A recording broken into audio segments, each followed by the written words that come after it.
Have you ever wondered, is this it? Is the separation with my twin flame permanent in this lifetime?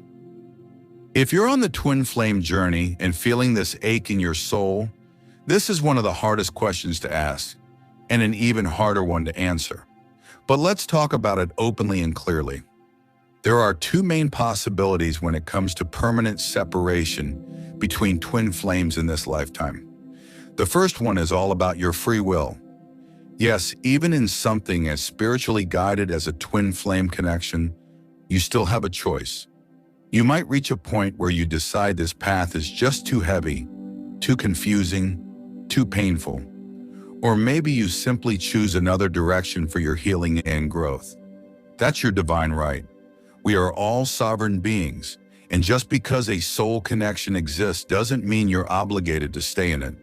So if you decide to walk away, out of self-love or self-preservation, that choice is valid. And in that case, yes, the separation can be permanent for this lifetime. The second possibility takes us into the energetic design of the twin flame journey itself. Many spiritual teachers and twin flame guides speak about two different cycles, the union cycle and the karmic cycle.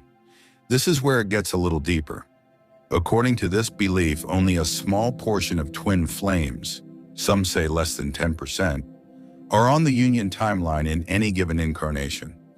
That means that the majority, over 90%, are not meant to come into full physical union in this lifetime.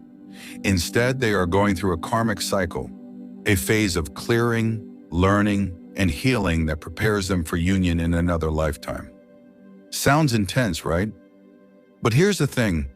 Just because you may not reunite in this physical life doesn't mean the journey was for nothing. The karmic cycle is just as sacred. It's not a failure. It's not a punishment. It's a divine process. You and your twin may have agreed, before incarnating, to meet in this lifetime, not to be together forever, but to trigger each other's awakening, to push each other toward healing, to break old cycles and prepare for deeper soul work.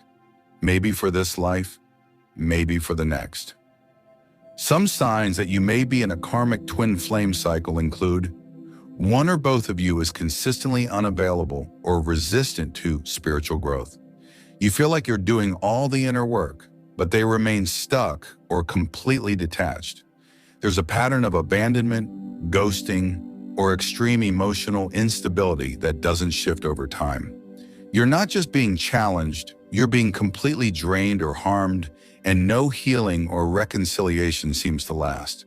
That said, nothing is set in stone. Energy is fluid. Timelines can shift depending on your spiritual work and soul growth. Some twin flames may begin in a karmic cycle and shift into a union cycle if enough healing happens on both sides.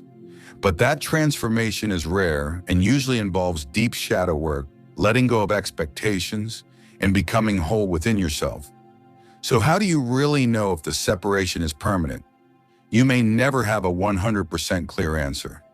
But if you feel at peace with the separation, if your growth is flourishing without them, and if all attempts to reconnect bring more chaos than clarity, it might be time to accept that your work together in this life has served its purpose. And that's okay, because the twin flame journey isn't about getting your twin. It's about becoming your highest self through the fire of love, loss, and awakening. Whether or not they return in this lifetime, the love between you is eternal. In one way or another, souls that are meant to find each other will. If not in this life, then in another. Until then, focus on you. You're not waiting, you're rising. Have you